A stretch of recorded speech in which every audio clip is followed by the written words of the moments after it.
प्रिय छात्र छात्राओं, स्नेही बंधुओं, आज हम माहेश्वर सूत्र को याद करेंगे। अभी अभी हमारे साथ आपको माहेश्वर सूत्र याद होंगे, ऐसी मेरी योजना है। बहुत ही सरल तरीका आपके सामने प्रस्तुत है। थोड़ी सी भूमिका बनानी है। एक लड़की है जिसका नाम है रिलिरिक। क्या नाम है? रिलिरिक। वह लड़की किसी लड़के से प्रेम करती है। उस लड़के की बारात जा रही है। किसी अन्य लड़की से शादी तय हो गई, बारात गई है। लड़का बारात में वर्ग के रूप में गया हुआ है और वह लड़की कौन? रिलिरिक बारात में आती है और लड़के को लेकर फुर्र हो जाती है। वर अर्थात दूल्हा को लेकर चली जाती है। इस भूमिका को ध्यान में रखते हुए माहेश्वर सूत्र याद करेंगे। थोड़ा सा ध्यान रखेंगे, फिर देखिए बहुत ही सरल तरीके से आपको कंठस्थ हो जाएंगे या कभी भूलेंगे नहीं, ऐसा मेरा प्रयास है। तो आते हैं बंधुओं। सबसे पहला सूत्र है अ इ उण। याद कैसे करेंगे? तो क्या है? आई उड़ गई। कौन आई? रिलिरिक आई और उड़ गई। इतना याद हो गया बंधुओं। आई उण। तो अ इ उ उणा। यहां चूंकि उड़ा है, हमको अणा लेना है, इसलिए ब्रैकेट में समझा दिया है। तो आई उण, पहला सूत्र याद हो गया कि आई उड़ गई। कौन? रिलिरिक। दो सूत्र तैयार हो गए। आई उड़ गई, रिलिरिक। अच्छा, अब लड़की आई बारात में और वो तुरंत उड़ गई या चली गई। चर्चा हुई होगी कि आई और चली गई, तो लोगों ने तुरंत आपस में पूछते हैं तो क्या कहते हैं? ए ओ ए ओ। एक सामान्य सी बात है, ए ओ। ये अगर किसी को उच्चारण में दो अगर गलती हो रही हो तो अगर अंग्रेजी का ए बोलेंगे तो ए निकलेगा, ओ बोलेंगे तो ओ निकलेगा, और आ और ए को साथ बोलेंगे ऐ तो ऐ निकलेगा, आ और ओ को बोलेंगे तो औ निकलेगा। ये सिर्फ उच्चारण के लिए यहाँ पर लिखे गए थे। तो बंधुओं, क्या बताना था कि आई उड़ गई, रिलिरिक आई और उड़ गई। फिर लोगों ने चर्चा की तो पूछा कि अरे आई तो क्या हुआ? ए ओए, तूने देखा, ऐसे चर्चा हुई। तो पास में जब होता है तो कहते हैं ए ओ, और दूर में होता है तो कहते हैं ए ओ, दूर से बुलाते हैं। तो वही लोगों ने आपस में चर्चा की कि ए ओ ऐ ओ, ये चार सूत्र तैयार होंगे। कैसे? आई उड़ गई, रिलिरिक, ए ओ ऐ ओ, दूर से बुलाएंगे। चार माहेश्वर सूत्र तैयार होते हैं इन्हीं बातों में। और हमारे सारे जो स्वर हैं, आ से लेके च तक अच प्रत्याहार बनता है। ये अच प्रत्याहार के चार सूत्र जिसमें सभी स्वर आते हैं आपको याद हो गए होंगे। इसके बाद देखिए, जब वो आई और चली गई, लोगों ने चर्चा की, तभी क्या बात आई? हाय। वर माने क्या होता है? दूल्हा। टरक। हाय दूल्हा टरक, दूल्हा टरक गया। अर्थात वो जो रिलिरिक आई थी वो दूल्हे को लेकर चली गई। तो मुंह से क्या निकला? हाय। वारा वर, टा से टरक, अर्थात दूल्हा चला गया।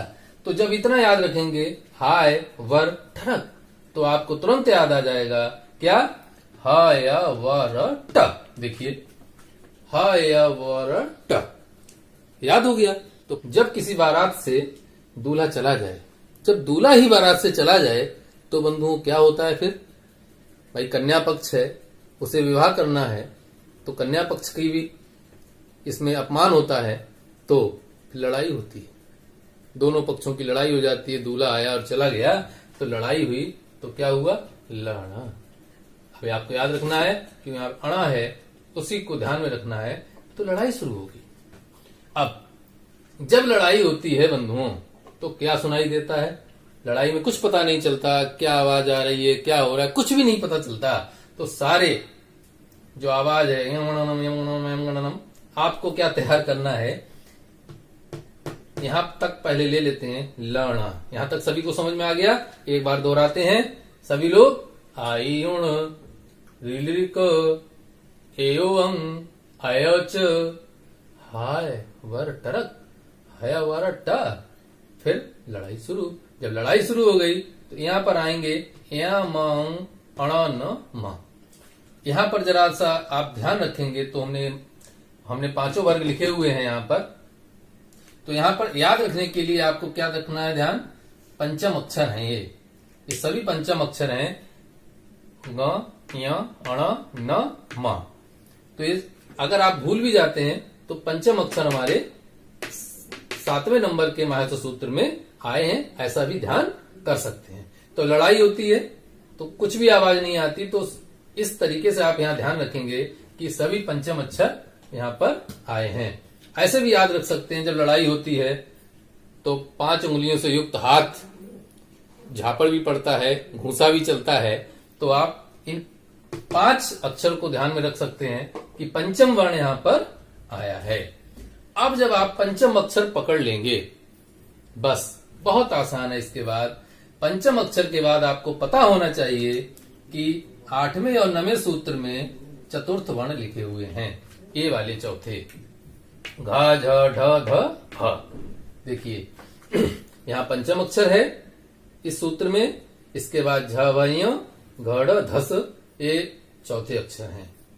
बंधुओं, 5वां अक्षर उल्टा करना है आपको, विपरीत क्रम में। 5वां अक्षर पहले आएगा महर्षि सूत्र में, फिर इसके बाद चतुर्थ अक्षर आएगा महर्षि सूत्र में, इसके बाद तृतीय वर्ण आएंगे महर्षि सूत्र में। ये सभी तृतीय वर्ण है। इसमें 10 नंबर के सूत्र में तृतीय वर्ण है। अगर आपने यहां तक 5, 4 और 3 थोड़ा सा आप ध्यान करके याद कर लेंगे तो मैं गारंटी लेता हूं बाकी पूरा याद करा देता हूं। यहां तक आप कंठस्थ कर चुके होंगे।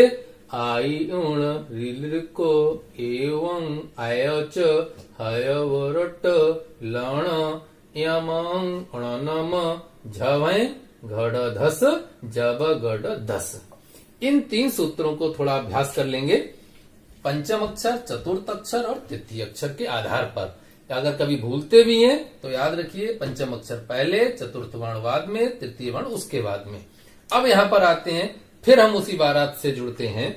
तो क्या हुआ, जब लड़ाई हो जाती है तो किसी को कुछ खाने पीने को तो मिलता नहीं है, तो भागदड़ मच जाती है। और भागदड़ में किसी को कुछ मिला, किसी को कुछ मिला, तो वो घटना यहां पर दर्शाई गई है। तो क्या यहां पर आप देखेंगे, खाया फल छटा था। लोग चर्चा कर रहे थे आपस में चर्चा हो रही थी कि तुमने क्या खाया, तुमने क्या खाया। तो एक व्यक्ति क्या बोला, खाया फल छठा था। छठा था मतलब छटा हुआ फल मैंने खाया, या ऐसे कह सकते थे छटा छटाया, बचा उचा हमको मिला। तो जो बचा गया वो खाया, तो खाया फल छटा था। अब अगर आपने इतना याद कर लिया, खाया फल छटा था, तो देखिए ये महर्षि सूत्र का इतना हिस्सा आपको याद हो गया। क्या, ख फ छ ठ थ। देखिए ख फ छ ठ थ, इतना याद हो गया बंधुओं। ये महर्षि सूत्र सबसे लंबा सूत्र है और ये सबसे आसान बनेगा। देखिए खाया फल छटा था, ख फ छटा था। इसके बाद एक व्यक्ति बोला कि अरे हमें कुछ नहीं मिला, मैंने तो तवा चाट लिया। क्या चाट लिया? तवा। तो क्या बोल रहा है, चाटा तवा। तवा होता है ना, टिक्की बनाते हैं आलू की टिक्की, तो चाटा तवा। तो एक व्यक्ति कह रहा है खाया फल छटा था, एक कह रहा है चाटा तवा। तो चाटा तवा जब कहते हैं तो बंधुओं देखिए च ट त हुआ। देखिए च ट त हुआ, तो खाया फल छठा था च ट त वा। ये महर्षि सूत्र का सबसे बड़ा सूत्र अगर आपको याद हो गया और इस फार्मूले से याद हो गया तो बहुत बड़ा प्रयास सफल होगा हमारा। ख फ छ ट थ च ट त व, और सरल भी लगेगा, याद भी हो जाएगा।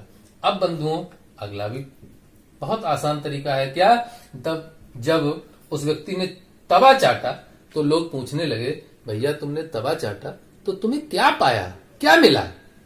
तो क्या पाया मतलब तवा चाट के क्या पाया। तो आपको याद रखना है क्या पाया, अर्थात क प य। देखिए अगला सूत्र क प य, कपय। इसको क्या बोलेंगे? कपय कपय। कपय कैसे याद आएगा? क्या पाया। खाया फल छठा था, चाटा तवा क्या पाया। देखिए 12वां सूत्र है कपय, ये आपको याद हो जाएगा। फिर एक व्यक्ति बोला कि आपने क्या पाया, तो वो जिसकी जीभ जल गई है गर्म तवा से, तो वो क्या बोलेगा बंधु? उसकी जीवा जल गई, तो तवा गर्म था, जीवा जल गई, तो वो क्या कहता है? जब जीभ जल जाती है तो क्या मुंह से निकलता है? सी सी सी सी तो निकलता है। तो आपको तुरंत याद आ जाएगा कि जो हमारे तालव्य, मूर्धन्य और दंत सकार हैं वो आपको यहां पर लेने हैं। तो क्या कहेंगे? स, श, स, र। और जब आप तीनों स बोल कर जब 13वां सूत्र पूर्ण करेंगे तो अंत में कह दीजिए हलाहल, समस्या हल हो जाती है। ये हल हमारा 14वां सूत्र है। बंधुओं, महर्षि सूत्र जो प्रथम बार में याद करते हैं उनके लिए कठिन रहते हैं। यह प्रयास बहुत ही सरल दृष्टिकोण से आपके सामने लाया गया है। अगर आप ध्यान से सुन लेंगे तो याद हो जाएगा। और इस वीडियो को बनाने की जो योजना थी वो इसी आधार पर थी। आई उड़ गई, कौन उड़ गई? रीलरिक दूल्हे को लेके चली गई, तो लोग आपस में चर्चा करते हैं ए ओ आए ओ। अब जब दूल्हा चला जाता है तो हाय बर टरक, हाय दूल्हा टरक गया, तो हाय और अट्टा। फिर लड़ाई शुरू हो जाती है, लड़ाई शुरू होते ही सभी अपने 5 हाथ दिखाते हैं, तो यमगणनम पंचम बाण आ जाता है, यमगणनम। इसके बाद जब लड़ाई होगी तो लोग भागेंगे, तो लगातार कम ही होंगे। तो पहले 5 थे, फिर 4 हो जाएंगे, फिर 3 हो जाएंगे, अर्थात पहले पंचम वर्ण आएगा, फिर चतुर्थ वर्ण आएगा, फिर तृतीय वर्ण आएगा महर्षि सूत्र में, और उसके बाद यहाँ पर द्वितीय वर्ण आएगा। देखिए खपा छठ थ, ये द्वितीय वर्ण है, खपा छठ थ, जिसको हमने इस फार्मूले पे बताया था, खाया फल छठा था, तो खपा छठ थ। और इसके बाद यहाँ पर देखिए तो प्रथम वर्ण आएंगे का चट तप्पा, यही यहाँ पर है चट त अब का पा। तो आप अगर चलेंगे तो पंचम, चतुर्थ, तृतीय, द्वितीय और प्रथम अक्षर आपको यहाँ पर मिलेंगे। लेकिन इसका बहुत ही सरल फार्मूला है, खाया फल छठा था, चाटा तवा, कब पाया, अर्थात क्या पाया, तो कपय, तो आपका स, श, सर, हल।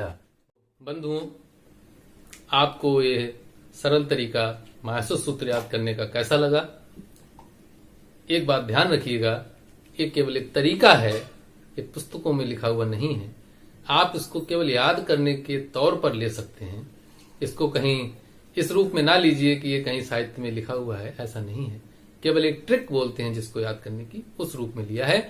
अगर आपको ये तरीका अच्छा लगा और आगे भी संधि में, समास में, व्याकरण में कहीं पर भी ये सरल तरीके जो हमने बनाए हैं उनको मैं आपके सामने लाता रहूंगा, तो आप कृपया मेरे चैनल को सब्सक्राइब कीजिए, लाइक कीजिए और शेयर कीजिए, जिससे कि मेरे आने वाले वीडियो आपको तुरंत प्राप्त हों। आप जो घंटी लगी है उसको भी प्रेस कर सकते हैं, ये भी आपके लिए मदद करेगी। तो बंधुओं, आज के लिए इतना ही। धन्यवाद। नमस्ते समम। जय हिंद।